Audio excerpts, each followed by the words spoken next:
Hello, everybody watching. We are here live, and you might be watching it later, but my name is Dan Napolitano. I am the Associate Dean of the Arts at Alfred University, and it is my extreme privilege and pleasure tonight to be talking to Rosemarie Oakman. And I'm going to introduce Rose quickly, but I want to tell a little kind of a background. My background is in student activities and multicultural affairs when I met Rose, and Rose was a first-year student at Alfred in 2010. And as a side kind of passion of mine, I had started a program called Drawn to Diversity that used art to explore issues of equity and social justice. And eventually this program evolved into being much more of a community issues and called the Art Force 5. But I taught a class, one of the very first classes I taught. I think 2008 was probably the very first class. By 2010, still kind of developing this program. And it was always tough to recruit students because it was an elective credit. But Rose, as a first year student, I remember like from day one, what came in with super passion for two things. Number one, art, and number two is service, specifically service to the elderly. And she was getting a gerontology minor from Alfred University. She was getting the BFA, the Bachelor of Fine Arts, but she specifically, this just was the most energetic about this Drawn to Diversity class. And if you don't know Rose and you wonder if like her energy levels for real, like if it ever lets up, it never does. She is as passionate today as she was back then about both those two topics.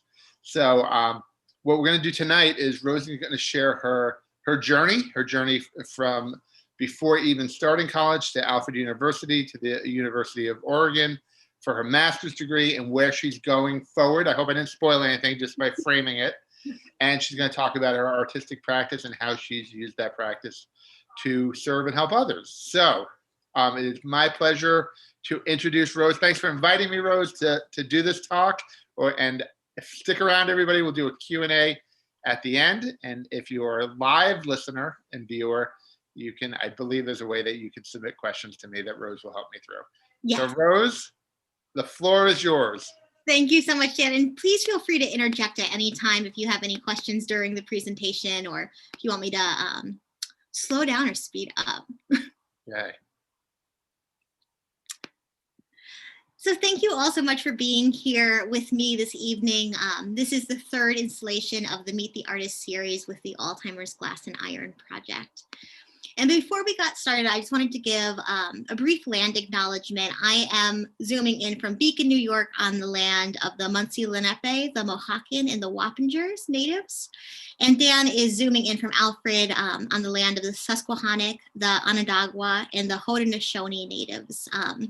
And I wanted to give this land acknowledgement because I think it's so important to acknowledge where we are coming from as a nation and where we are going as a nation. And I'm very interested in preserving the rights of natives and kind of re-honoring them in the land that they have stewarded. I want to start this artist talk by really speaking about my greatest mentor in life, my mother, who has had such an impact on me as an artist and as an individual. So thank you so much to my mother, Jacqueline Dillon. And then I was looking back through my portfolios, and this is my high school portfolio. So this is some of the work I applied to get into the BFA program at Alfred. This was my grandfather. He is deceased, but when I was in high school, I did a lot of work in portraiture work around him. And I was always really interested in like the folds of his aging skin and representing him in different lights. And so this work kind of got me to Alfred University. And as Dan was saying, as a freshman, so it was like my first week there, and I met Dan and I learned about this Drawn to Diversity course, and I was really engaged and interested. And he had us doing like really unique things with the arts. I just remember we were doing a collaboration with the Museum of Play up in Rochester, and he had us each do a Lego figure of a historic social event. So there were students who were doing Lego figures of the Stonewall Riot. And I think I did the MLK, I Have a Dream speech. But it was just a really interesting class. And it really taught me how to use art as a form of social justice and as a way to engage with the community. So I was so intrigued learning about Drawn to Diversity, and I was part of the Art Force 5, the club that went around, and we would do presentations for school-age children about how to be a superhero, and we would do all different like little pipe cleaner heroes with their fabric capes, so all different stuff with Dan, and that really led me. So I had that, as Dan was saying, passion for service. And I took that passion for service and I met with the gerontology professor, Dr. Robert Maiden. And within my first year at Alfred University, I formed the Golden Years Club. And this was a club where we would bring art students into different care communities, and the art students would lead really engaging either one-on-one or small group workshops. And here we were at the State Society on Aging of New York's conference, and we, as the Golden Years Club, did several fundraisers with them. We would donate artwork to their silent auctions, and we would also present about some of the things we were doing at Alfred University. So we're always leading different painting workshops on the weekends, and we were exploring all different mediums. So you can see we were working with clay, we were doing potato prints, we were having a lot of fun, and it was we didn't know exactly what we were doing. We knew we were doing great stuff and making great intergenerational connections, but at that time, I really didn't have any specific training on how to lead engaging arts programs for older adults.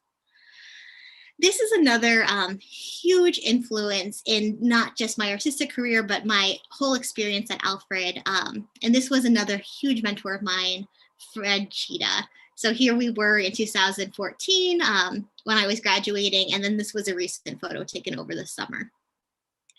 And I was a student of Fred's in my sophomore year as well as my junior year. So this was one of the first pieces I made at Alfred University that I was really connected to. And the assignment was to make a talisman. So it's an elevated paperweight with some steel wire inside. But for the base of the talisman, I chose a sweatshirt that I had of my grandfather's that I had cut up and used as the base. So still, even at that point, really honoring the legacy of the older adults in my life. And then here was a lamp I did, and I would almost say this was more of a collaboration than a piece that I did individually, because I had no idea how to really drill into this wood. This was a piece of wood I found probably 20 minutes outside of Alfred and lugged back that someone had cut from a fallen tree. And Fred helped me do all of the wiring. And at this time, and especially in the Alfred University curriculum, there's so much material exploration. So this was a lamp design class. But again, Fred was really a big influence throughout that whole time for me at Alfred. And I, in my sophomore glass casting class, brought in a figure of the Infant of Prague I had probably gotten at like the Salvation Army locally. And I grew up Roman Catholic, and Fred was, he pushed back a little, like, why do you want to cast that thing? And what is that thing? And he was like, well, you're telling me it's the Jesus figure, the Infant of Prague, but it has an adult man's body and a baby's face. And it was just this moment of like, kind of question the knowledge that you were given. And so this piece was really important to me, titled Old Knowledge and New Knowledge. And it's not that the old knowledge is at all invalid. I think it was just something about, conceptually thinking. Another huge moment in my Alfred career, this was between my sophomore and junior year. I had just met my mentor and peer, Cora Lambert, and I had also just really met that whole Foundry class. And after a week together, we piled in a van and drove to Kansas. And it was during a tornado that I experienced my first iron pour. So we were in Kansas. I was kind of riffing on the Wizard of Oz and click your heels, there's no place like home. But I was immediately enthralled with the medium of cast iron. I was enthralled with the cast iron arts community. I couldn't get enough. And again, I was looking at the Infant of Prague, and at that time I was really using it as a self-portrait. And I, again, was interested in Roman Catholicism. So looking here at the Infant of Prague, this was a womb I had cast while I was out in Kansas. And the bronze was cast back at Alfred University. Rose, you said I could interject. So yeah. that is this the piece that was on top of the Click Your Heels?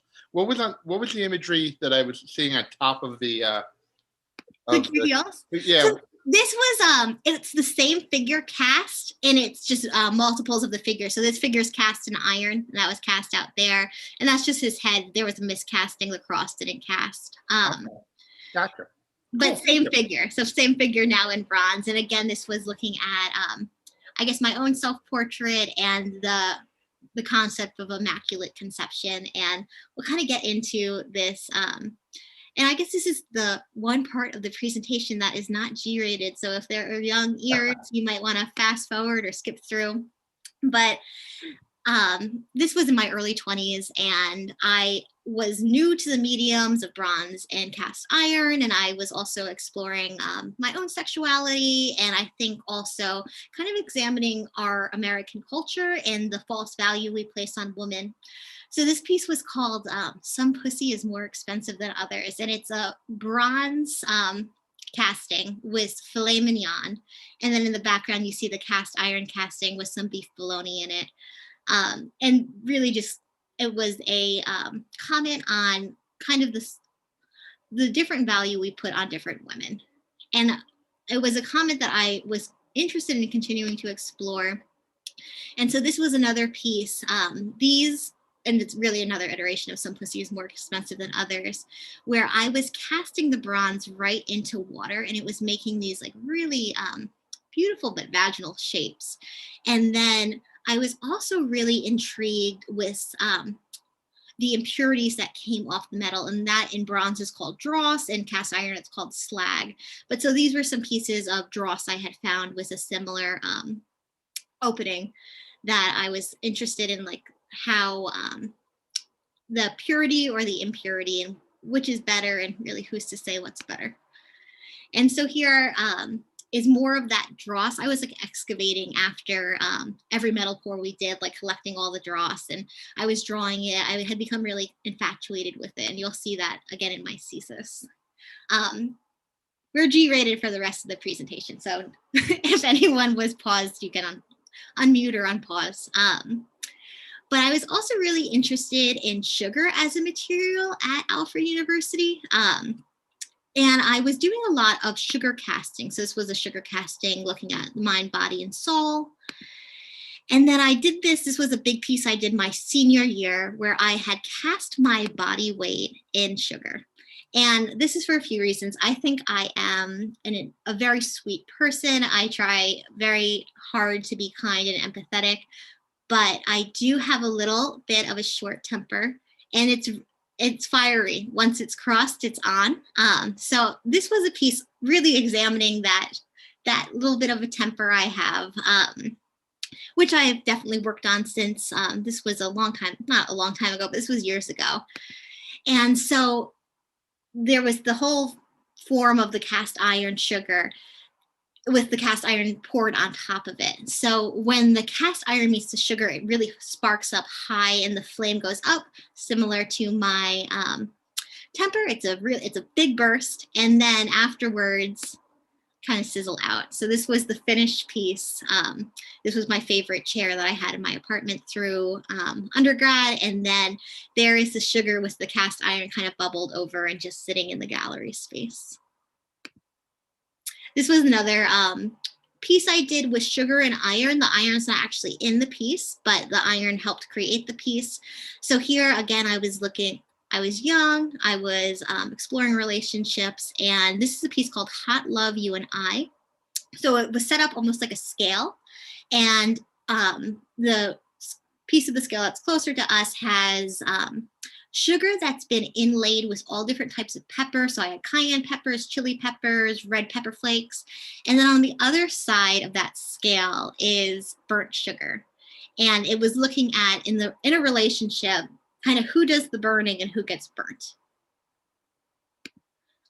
And then I was I was just going for it with the material exploration. So you can see I had bronze dust, cast in sugar, over glass. This was another form I did in glass.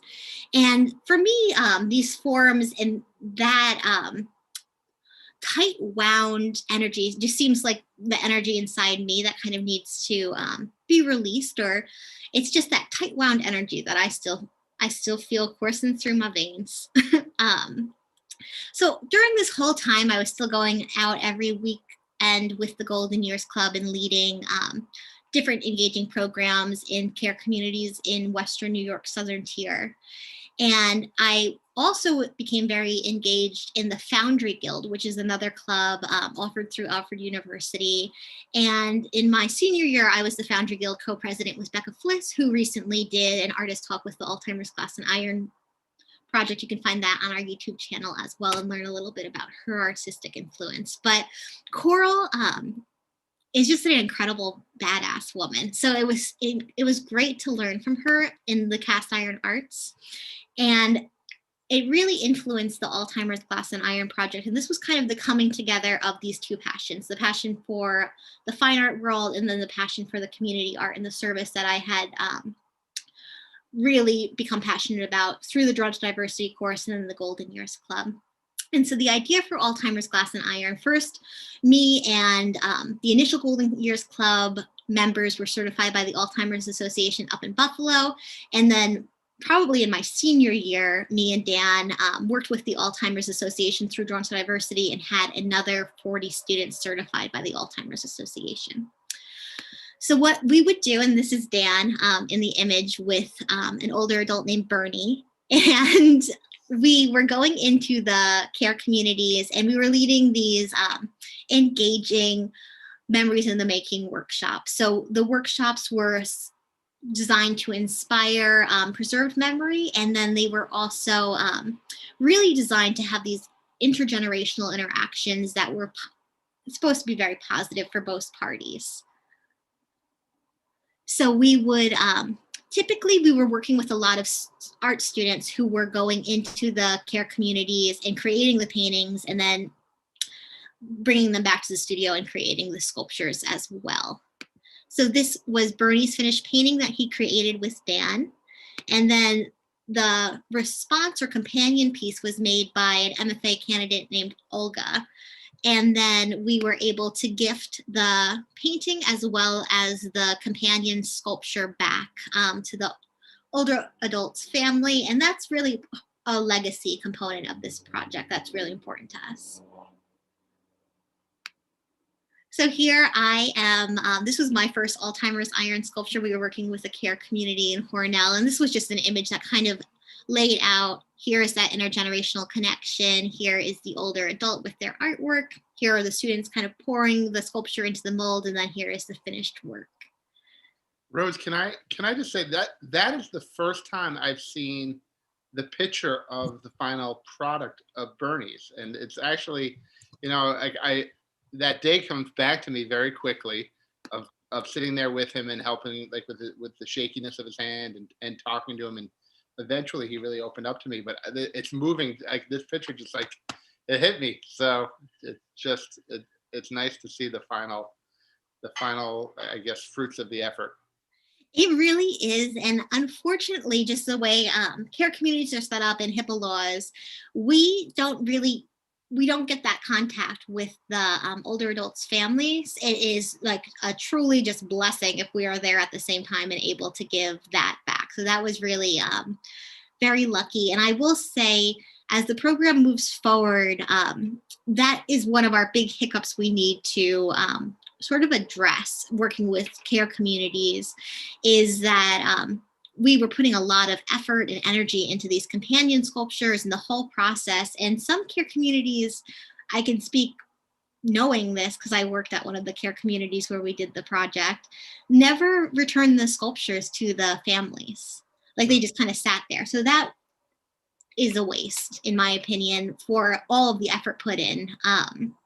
So I think moving forward, we're really going to look at like who wants these legacy pieces created and how can we get this work to people who want and appreciate the work rather than just kind of randomly going in, making the responses, and then passing them off to the care facility staff who may or may not be interested in kind of getting these sculptures back to the older adults family.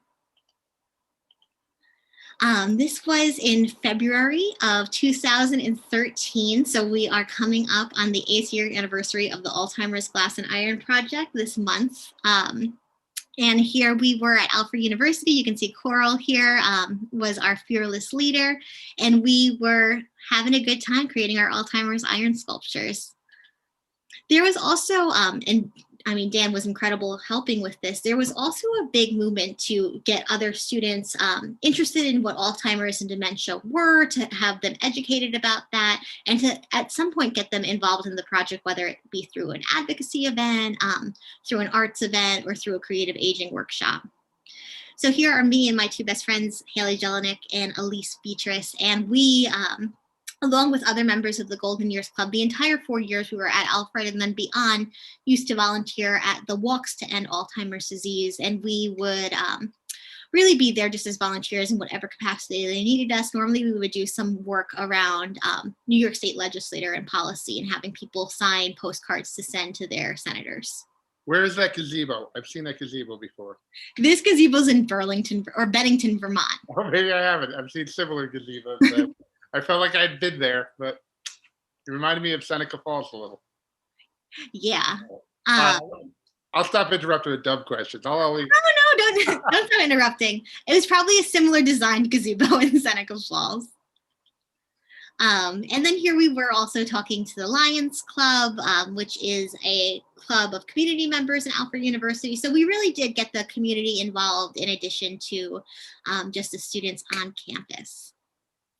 So here are some more examples of my Alzheimer's iron work.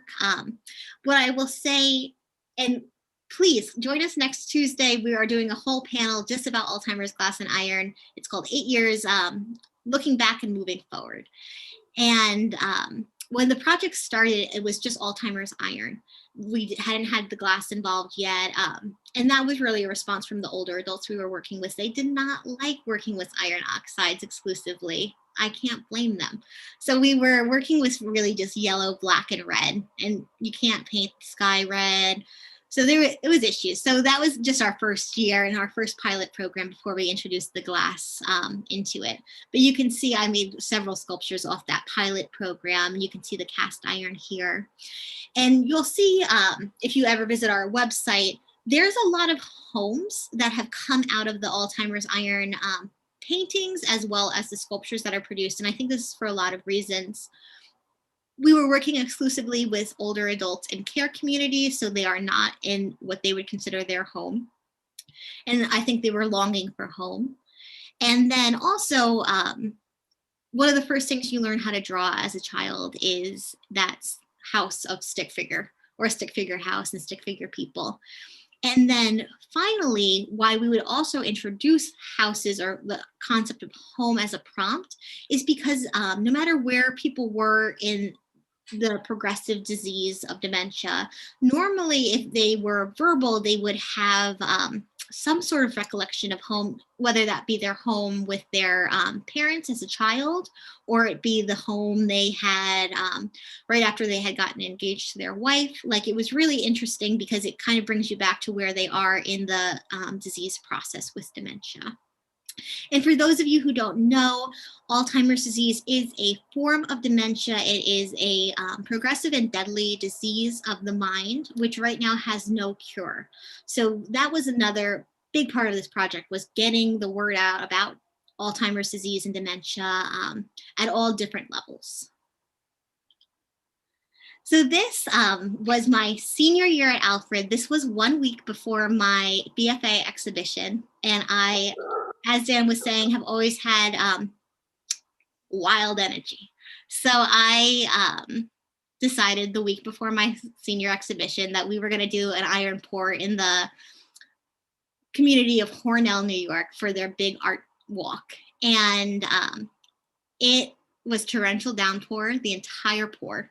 So I think this photo was taken by Coral. It was taken, I think, before or intermittently with the downpour, but I love it because of the myth that there is molten gold at the end of the rainbow. It's not. It's just a cast iron furnace and some really dirty kids. And then this was the furnace in the gallery the next week. So after we had done our Hornell Alzheimer's iron pour, where we had gone that morning and done paintings with the care community, and then we were casting that evening. It was this whole big community thing for me. But this was the furnace in the gallery of my BFA exhibition, and the wind belt, which is this area here, is covered in quartz crystals. If you ever hang out with old hippies, they will tell you crystals hold memories. So we were metaphorically blowing or breathing memory into the sculptures we create, because all of the hot air is pushed through this wind belt, metaphorically breathing the memory into the sculptures. So here I am in the gallery. And this is a piece that I made. A lot of my work revolves around memory, just because of how engaged I am in the memory loss community. So this was a piece called Episodic Memory. And episodic memory is when you remember your life in episodes. So when you're younger, there's many more episodes. And when you become older, the episodes grow much longer. And there's less change and shift in between episodes.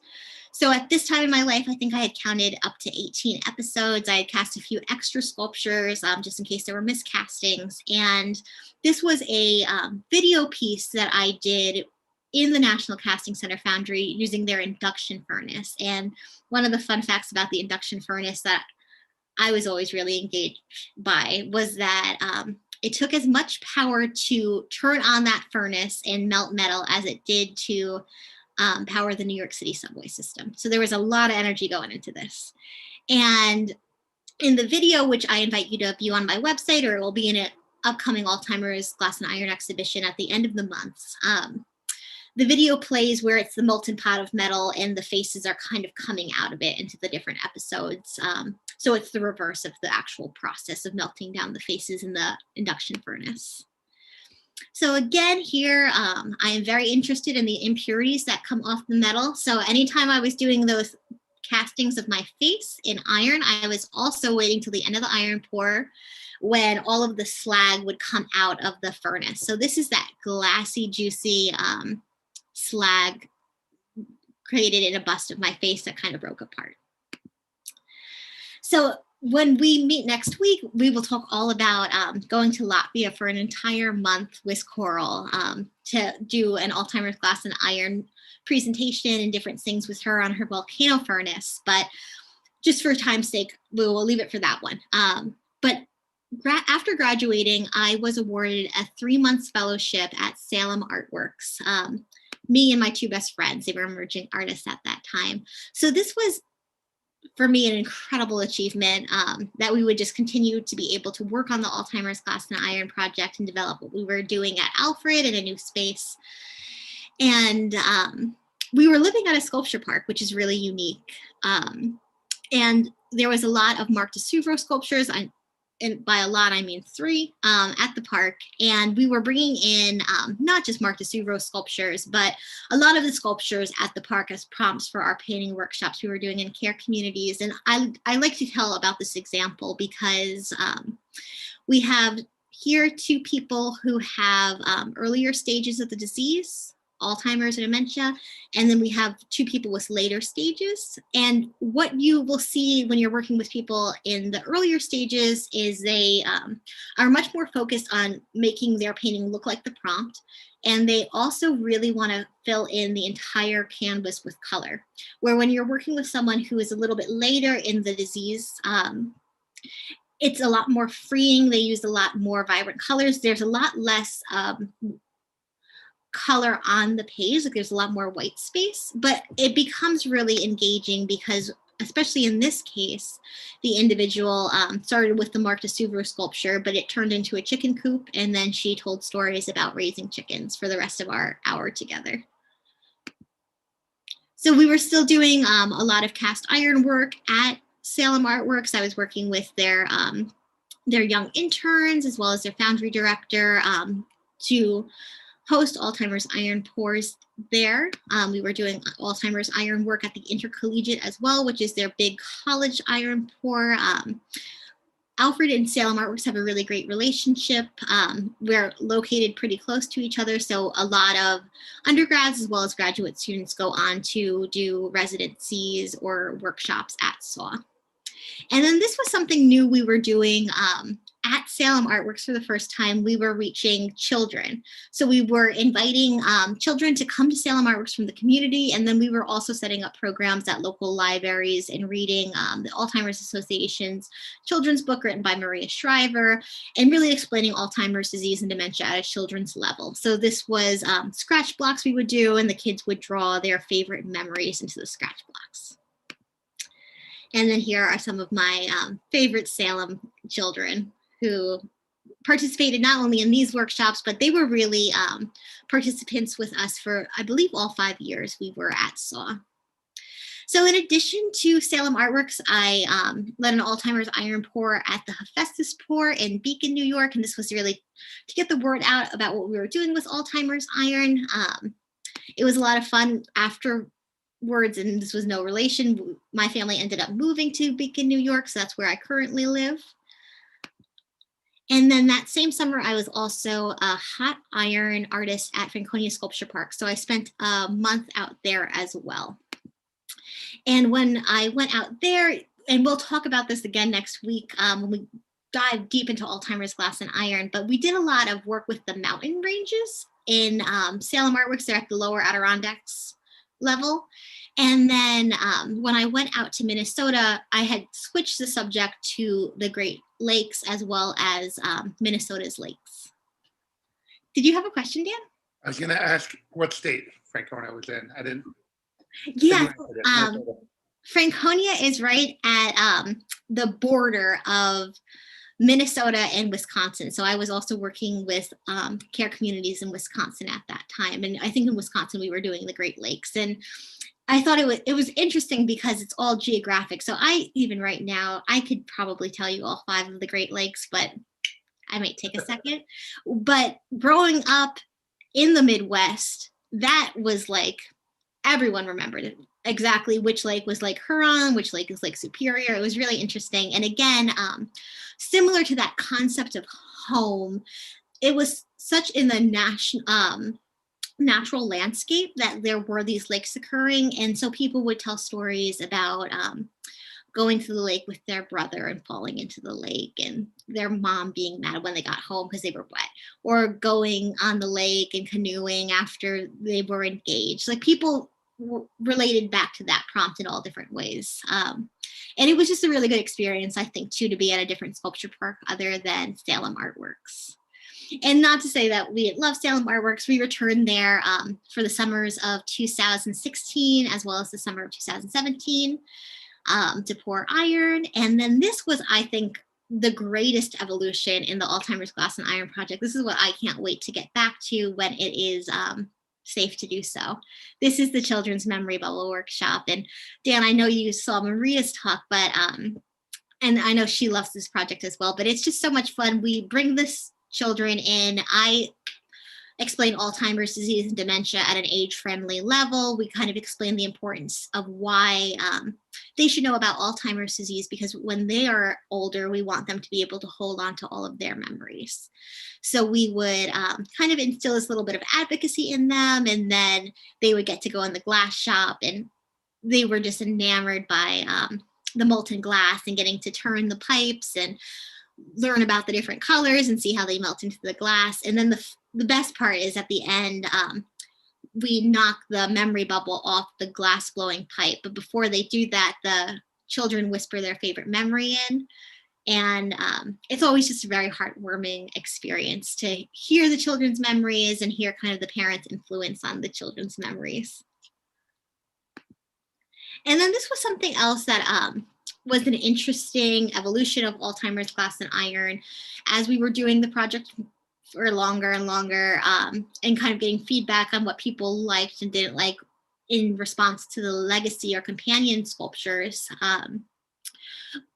not everyone who was receiving the artwork back is an artist. So for many people, it was much more of a benefit to have something that's utilitarian. So we started doing a lot more vases. And you can see on our website, when you kind of look at the year after year, towards 2017, we had really gotten heavy into utilitarian pieces that we could create designs on. So this was something very special where I laid out the glass frit, and then one of my gaffers, I believe Emily Craddock, blew the form. And then this is a piece that's personally important to me. This was the last piece I got an opportunity to cast in metal. So I cast this, and I didn't personally cast it. It was actually cast for me at the National Casting Center by my friends Coral Lambert as well as Paige Henry. I made the molds at Salem Artworks for the, or the waxes at Salem Artworks. And this was in 2016. I made this piece very shortly after Donald Trump was elected. And I was worried as a woman. I was worried about women's voices as well as women's rights in this country and what that would look like under his administration.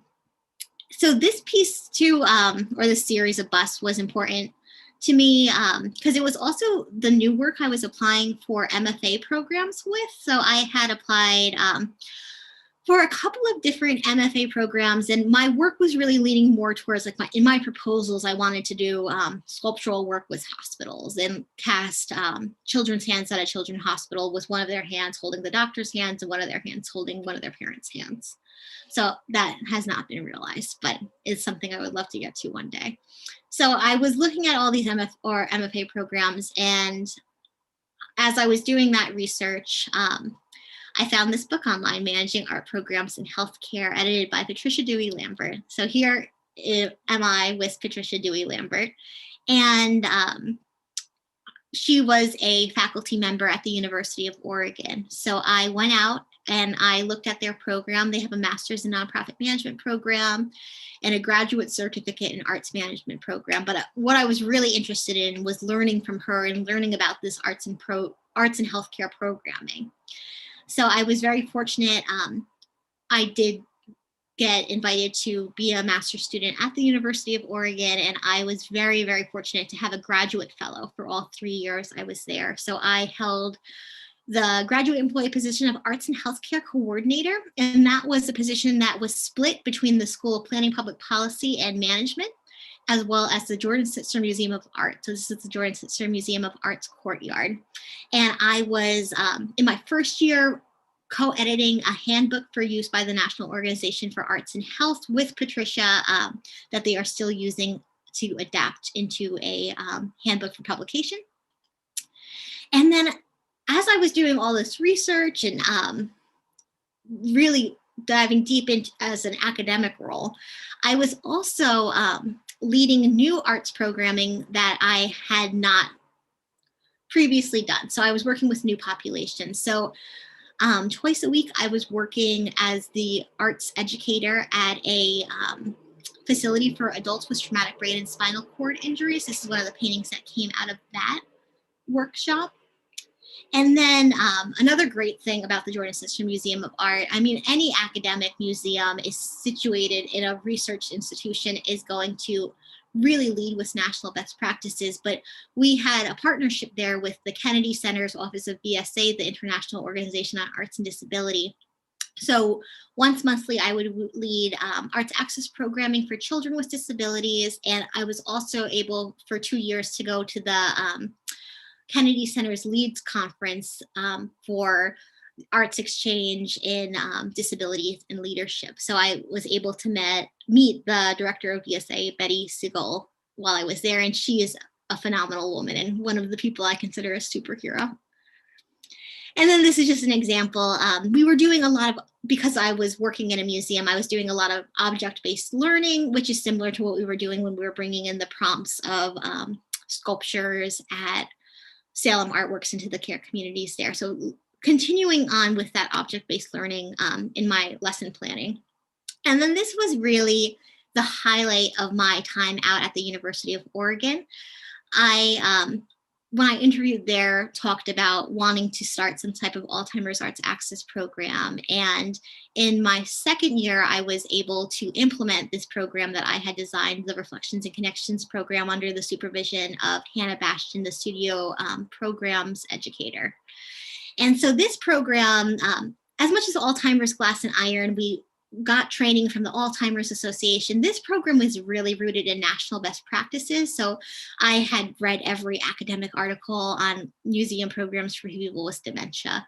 And I had called people in Seattle and New York, museum educators, and talked to them about their access programs. And I was really confident as we rolled out this program in its capabilities. So we were doing inquiry-based discussions in the museum. So not really calling on preserved memory, just calling on what's in front of us and then what can we relate it to. So this is a painting by Hung Lu, and she is a Chinese artist, and peaches are a symbol of longevity for Chinese culture. And so one of the questions I would pose to the audience is, if there was a food that symbolized you and your culture, what would that food be?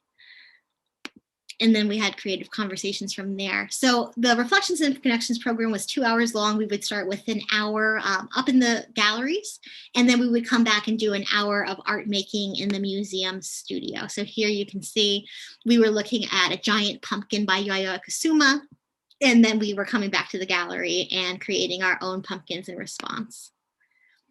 In this program, I really absolutely, I feel like I grew into my role as a creative aging educator. Not that I wasn't previously a creative aging educator.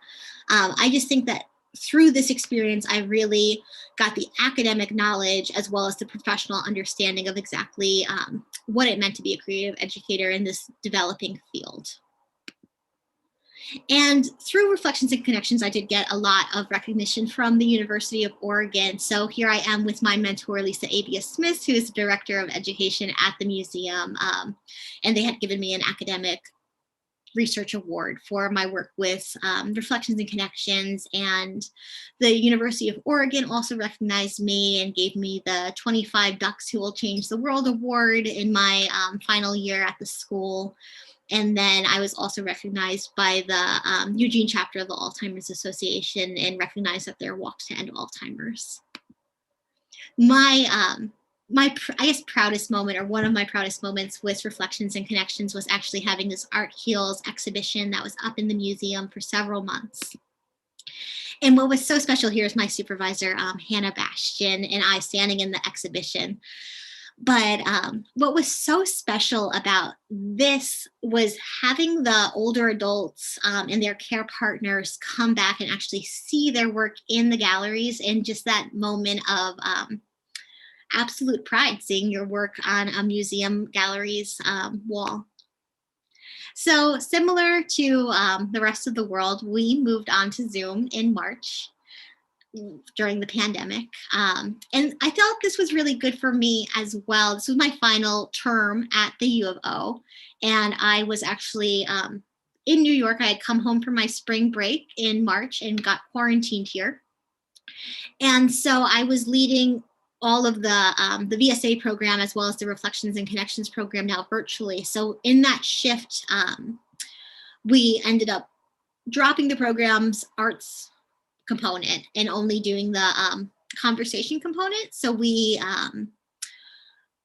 lost a little, but we also gained a little. And I think what we really gained was having this community and connection during a time where so many older adults were feeling isolated.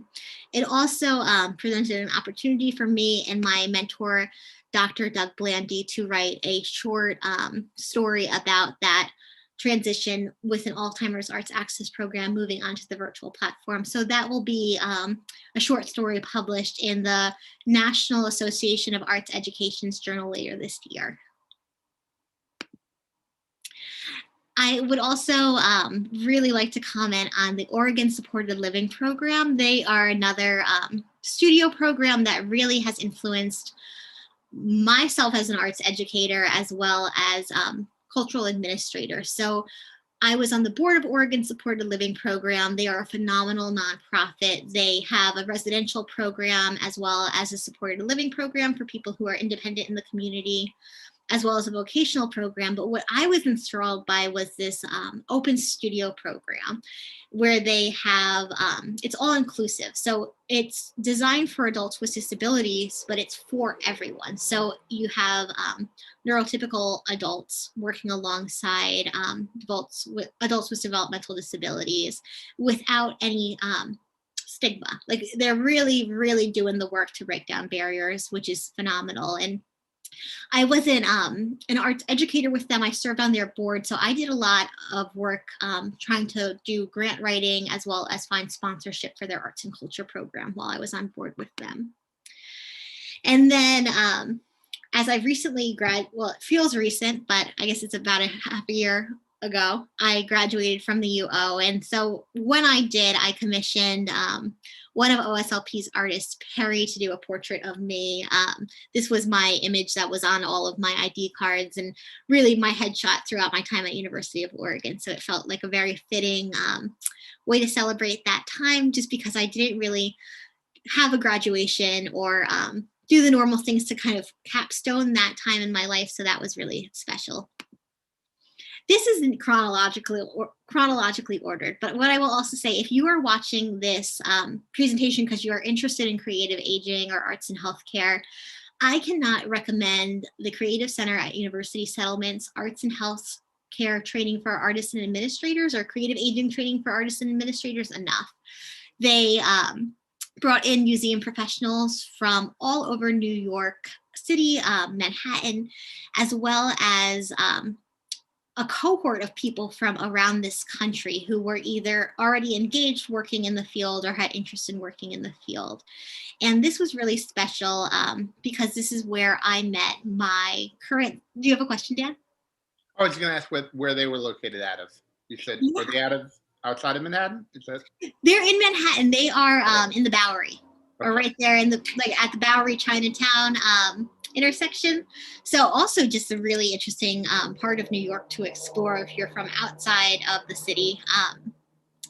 But what was so special here is I felt like it was just a really passionate cohort, and it was everything I had ever wanted to know about creative aging all in one very intensive week. And if you are at all interested in this, please connect with me and I will connect you with either Sophia Heineke or Robin Glazer, and they are the two phenomenal women who run that program. It was also really special for me to do that training. That's where I met my current supervisor, Christina Muscatello of the Memory Maker Project. So I am currently a creative aging specialist as well as an artist in residence with the Memory Maker Project.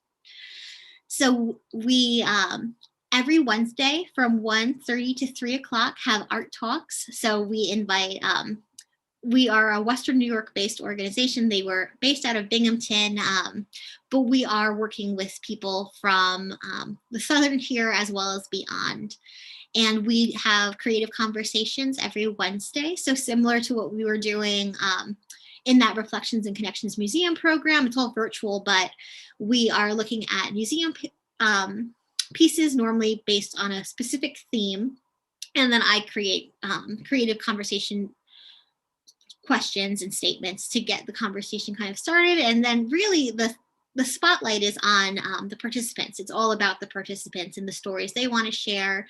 And I will just say it has been so incredible to have this community for myself during COVID. So I couldn't even imagine being an older adult and having access to this type of community. And definitely within that program and the response we get, we hear a lot about how this program is very meaningful at this moment in people's lives. And I think that can't be credited enough.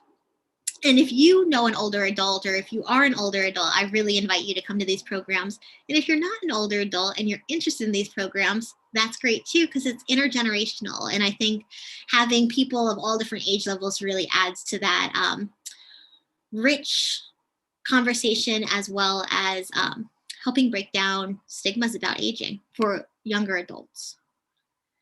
And we are also on Fridays. I lead watercolor workshops with the Memory Maker program too. So that is something you are invited to hop on as well. You can get my contact information and I will send you the links.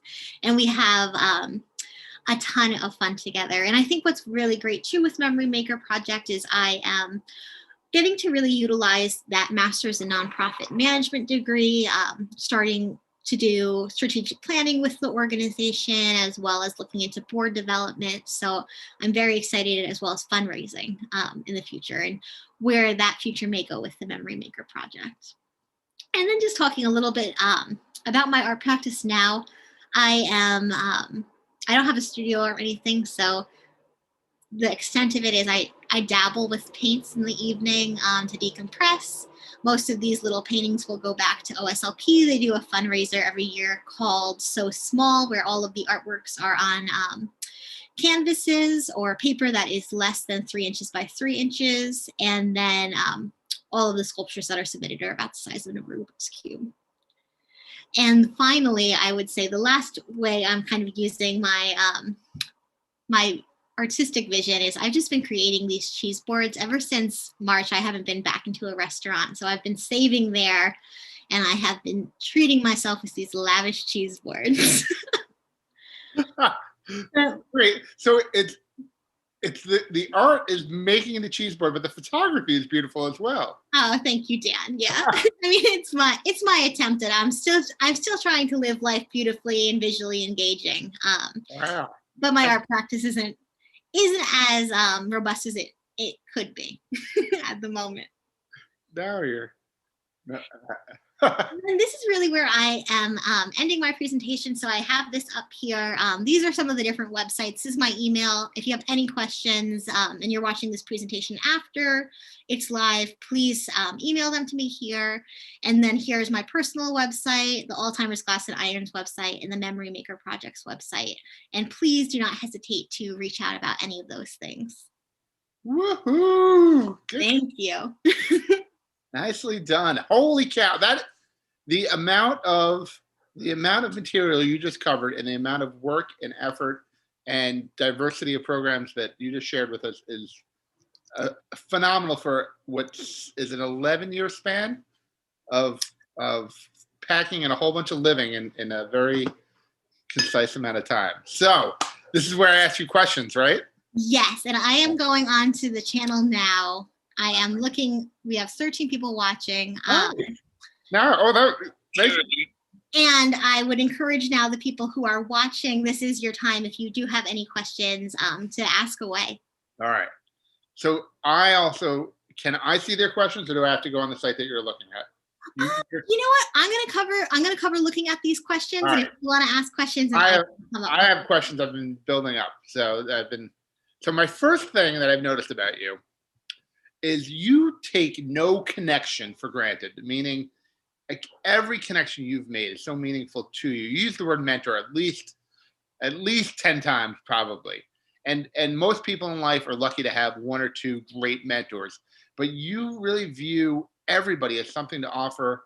And I guess I just want to hear a little bit more about, like, you definitely have this way about you that every interaction you seize the opportunity. So what is your secret and your philosophy when meeting potential collaborators? Yeah, I think I try to approach people humbly and not, I'll start with that. I try to approach people humbly and I try to be humble in my own being.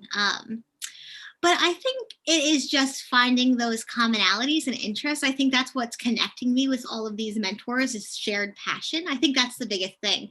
Every mentor I mentioned in this conversation or in this artist talk is so incredibly passionate. And I think that is where we connect. And I will say something that Fred Sheeta said to my mother when I was a young student at Alfred University. You're still young, by the way. But he said, he was just like, it's interesting with Rose because you can see the things are moving behind her eyes. Like when you're talking to her, it's going on. And I think I've just always been a maximizer too. If you ever take like the strengths finder tests, they had us do that in grad school, and I'm a maximizer. Like I try to maximize everything. So I think I try to maximize those connections, and I try to always be a good reference to my peers as well, and trying to connect them with people and connect people with opportunities. I think that's so important because I have had so many opportunities presented to me. All right. So now transfer that question. I got a follow-up question is, so you have this just hunger and passion for connecting with those people who are either experienced in the arts or share your passion. But how does that translate to, like, you have such a respect for the elderly and such a value for them in a way that is, I think, is really reflective in the relationships that you build. So could you speak a little bit to, like, the service that you provide to them is awe inspiring, but how about a little bit about what they're giving back to you and what you learn from them? Yeah, so I think I just recently had this conversation with one of my memory maker participants where I feel I am a lifelong learner as well. Like I'm never going to stop learning. And in graduate school, I read Paulo Freire's Pedagogy of the Oppressed, and he talks a lot about the banking style of education, as well as the style of education where it is it's a dual transfer. So it's not just one person banking the knowledge into another person. You're getting information and knowledge back. And I think that's how I approach all of my creative aging work, is I am constantly learning from the older adults that I have the privilege to work with. They're not so much learning from me as much as I'm facilitating an experience, but really I feel like I learned so much from them, and what it really means to be human through these experiences. And I think too, what I've really grown to admire in both care communities and then working in the museum and now with Memory Maker with people who are independent in the community is how important that role of the care partner is, whether it is a paid medical staff or a family member. I learned so much from the empathy and compassion that those individuals show the older adults as well. Beautiful. I don't want to keep asking you questions if other people are writing in. So No, I'm not seeing anyone writing in any questions. okay. I got more questions. All right. The memory bubbles, like I feel like that could be so Art Force 5 primarily we've done a little bit with elderly, but Art Force 5 is with young kids, and you had that experience with us as well. But that's like a I don't want to say $1 million idea because it's not about a profit, but that is just must be an incredible experience. Like, could you see that, like, if you upscaled that into a national program, like if somebody gave you right now $5 million grant for that, for those memory bubbles, like, Art Force 5, what would you do with that? What would I do with it? What I think I would do if someone gave me $5 million right now. Yeah, well, I was talking about that one program, but if you want to go off and like say, Okay. hold on, go ahead. First, I'm going to talk about memory bubbles, and then I'm going to talk about what I would do if I was given a lot of grant money. Yep. But and memory bubbles is on my list. We are making contact with all different glass communities. So I have been in contact with Urban Glass recently, kind of pitching memory bubbles to them, as well as we have done work in the past in Americus, Georgia at Mobile Glass Blowing Studios. That's where my best friend, Elise Beatrice, is currently employed. And we definitely have plans to go back to Georgia and do the program there. Shout out to Elise if she's watching. Shout out to Elise if she's watching. You're the best, Elise. But I think that we'll definitely scale that project up.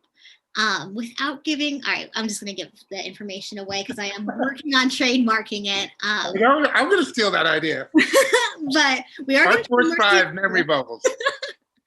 I think what we need to do, given this pandemic, is there's going to be such a need for arts and healing beyond just learning about Alzheimer's disease. That's always going to be so important, and the basis of the Alzheimer's Glass and Iron Project is always going to be Alzheimer's. Mm-hmm. But I think we need to do something called missed memory bubbles. Okay. And what I want to do with both children and adults is work with them in the glass shop, It's an easy way to get people in. People are hooked. We always do scholarships and things, so we normally offer it at a little bit of a lower price. Okay. But what we I feel need to do as a nation is do some healing afterwards. So after this pandemic is over and we're able to gather back in glass shops. So what I would really like to do is work with art therapists as well as certified therapists in the glass shop, destigmatizing therapy, and then having people whisper in, because I think it will be cathartic, some of the missed memories from this time.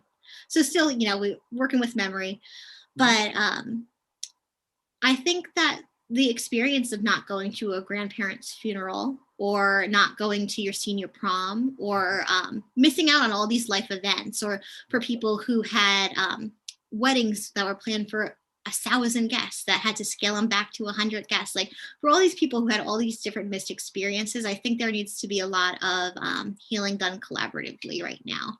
Nice. So I think that is what I would do. I would do arts and healing first. Very cool. Yeah, I'm thinking about all the.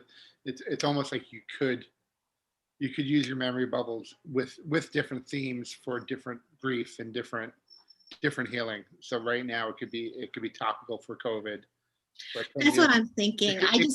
It could evolve, and it could become what people need. It could be, yeah, it really could be an art response type of thing. All right, I'll keep the questions coming for a couple more if you. Yeah, and I see someone else has, what is your favorite memory with a participant or feels significant? And that was from Jenny H. Thank you, Jenny. Thank you, Jenny.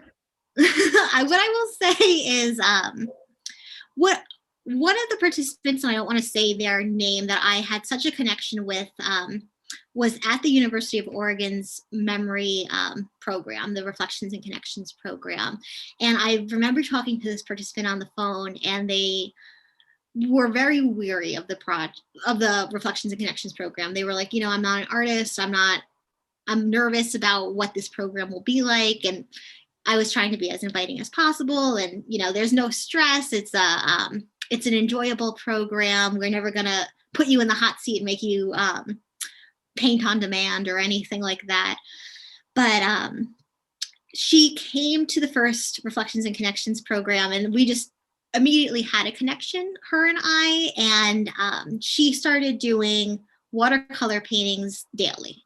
Like she went from, I'm not an artist, I don't want to do this, to really becoming so engaged in the watercolor art form. And then she continued on with Reflections and Connections. Like she was our number one sign up. Like she, every time, and we cycled through, because it's a limited, or at least especially when it was in the museum setting, it was a limited program with only a few people. And then she would just always come back. And she's someone whose life I think was so inspired by this work, and it really changed her outlook on life. And one of the most beautiful quotes I have from her is, "You're not just teaching us how to look at art, you're teaching us how to look at the world." And it was like a perception shift in her whole being, which was so incredibly beautiful. Nice. All right. Do we have more questions in the chat, or do you want I don't see more questions in the chat. If you are still watching, feel free to put a question in the chat. I have another one. All right. So you and I both have this shared passion for taking our art to people as a means of connecting. But you shared at the end a little bit of your own artistic practice that you've done without your studio on your own. And the contrast between, you said it was therapeutic. And I found that too, that when I finally find time to just work on art by myself, there's almost like a calm that comes over me that I think when you're working with the public or with the elderly or with kids, it's a constant, like you're thinking about 100 different things at once, trying to make sure things are safe and smooth and everybody is comfortable, and all the theories that you've learned. So talk to me a little bit about like that balance, the difference for you. Do you still find yourself needing to be alone with your art too? Definitely. I think that there's a lot of moments of just reflection within the work. I still journal. Like that was a practice that I started at Alfred University, I think in one of my gerontology classes. And it was like journaling about the programs you were doing. And I still journal about those programs. And I feel like that is a way for me to um, reflect on the program and also kind of get it out of my system. It's really interesting for me when I the same on Wednesdays and Friday afternoons. After I lead an Alzheimer's Arts Access program, like that is where I get my energy and inspiration. I am so recharged. And that is not how I feel working with every population. We at the museum used to do something called Family Day, where we would have like 300 to 500 children come through. And at points, I was the lead educator in the studio. So, like, I would be working with 300 to 500 kids, teaching them all how to make a clay pyramid or whatever we were doing. And I was so drained. It was a totally different feeling. So I think it's also like knowing what populations you get a lot of fulfillment working with. But I do think I spend a lot of time reflecting. I think I'm a very reflective person. So I think even within those little like paintings I do that are just abstract, I think that whole time like my mind is going and going and going, and it's just something that I can do with my hands. And really, those started when I was at OSLP's open studio, because I was talking and engaged the whole time with the program participants. So it was like a way of me to like sneakily be there and be like, yeah, I'm working on my studio work too, but not really. Like I was there for the conversations and to hang out with people, and then those just came Yeah. out of it. Yeah, there are times like I'm sure when you're working, like everything, I agree with you. Everything about being alone with your art is impactful, but there's times probably where you miss being with people and making those connections. You're absolutely like socially like the connections you thrive on. I All right, do. I only have one more question, if that's going to be enough.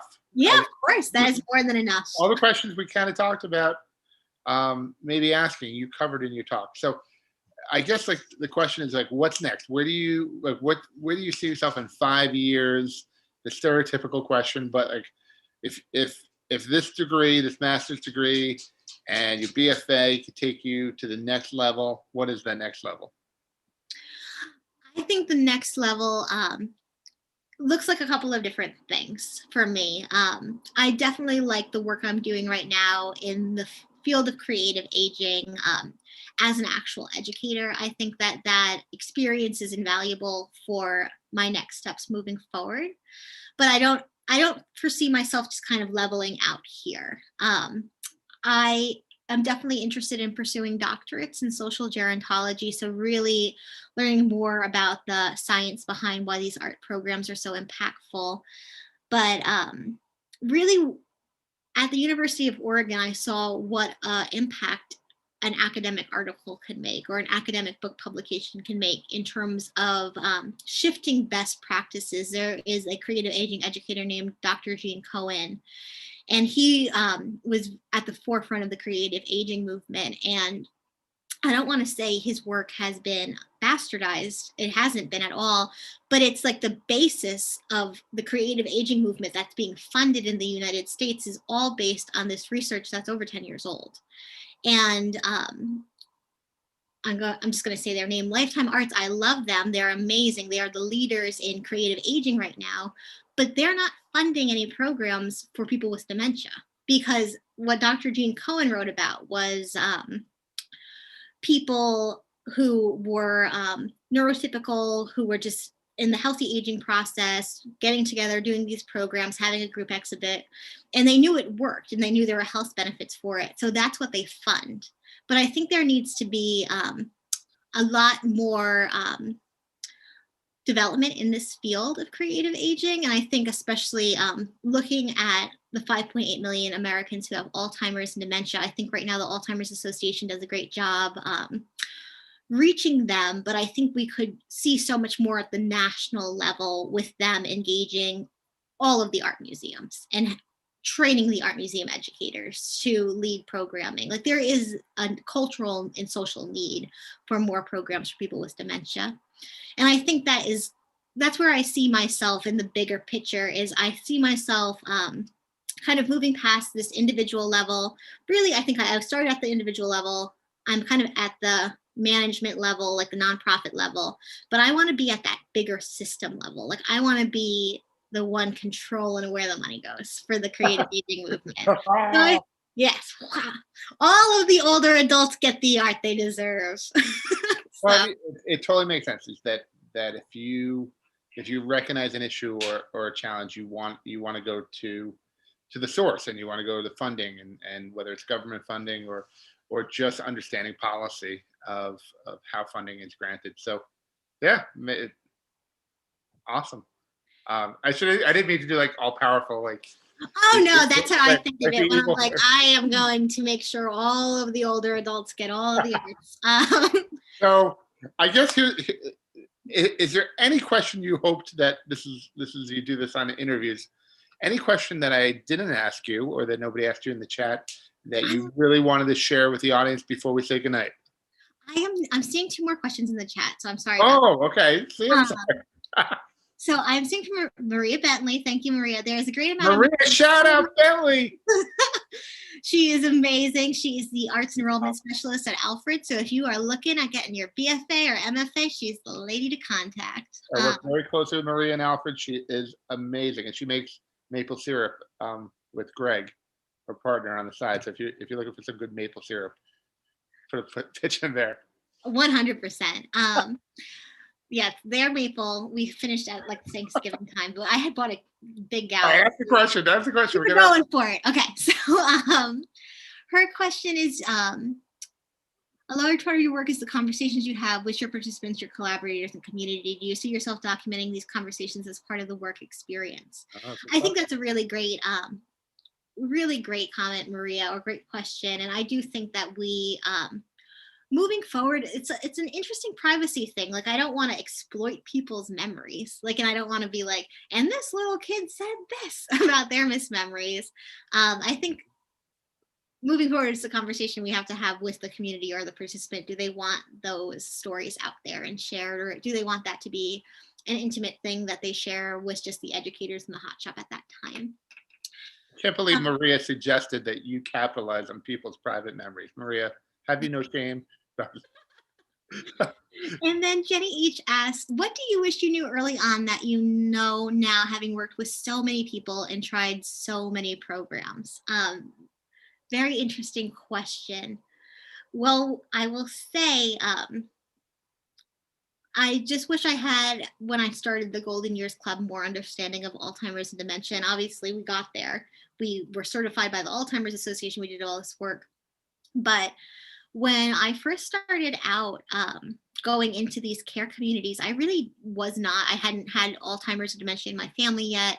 I wasn't really aware of how to properly lead programming for that population yet. So just things like, and it like breaks my heart, like thinking back about how having asked these questions, but like people would be like, oh yeah, I have kids, and now I don't prompt for the same questions. Like I just ask different questions. Where like I would have never asked before, well, what are your kids' names? Like I would never ask that now. But before, when I was like a freshman at college, I'd be like, what are your kids' names? And then you would see people becoming frustrated that they couldn't remember.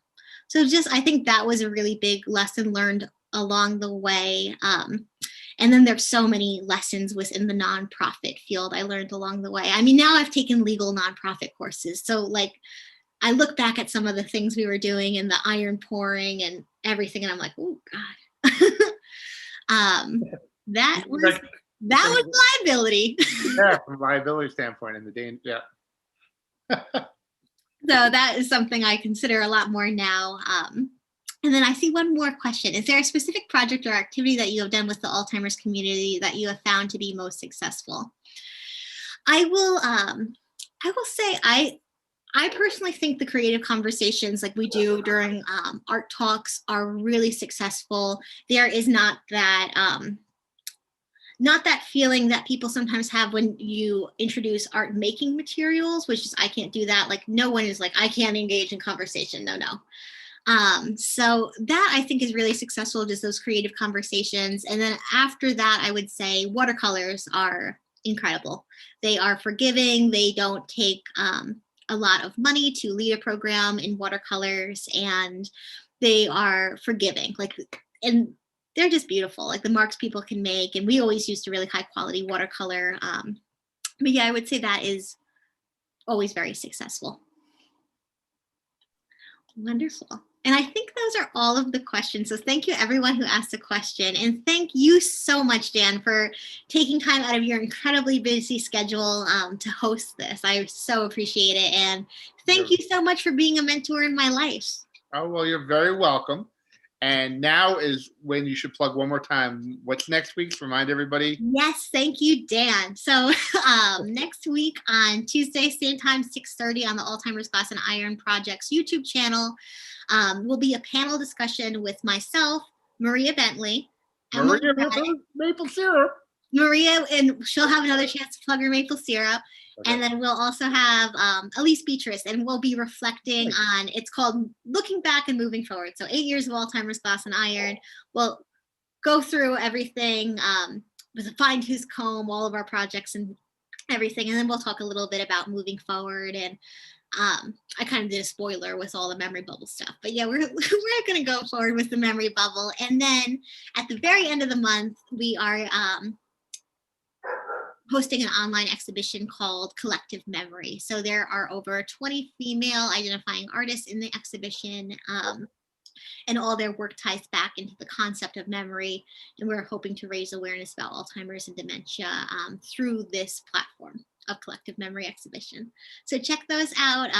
And again, in the video, you can see my contact information. Feel free to contact me if you have any follow-up questions. All right. Good night, everybody. All right. Thank you so much. Good night, Dan.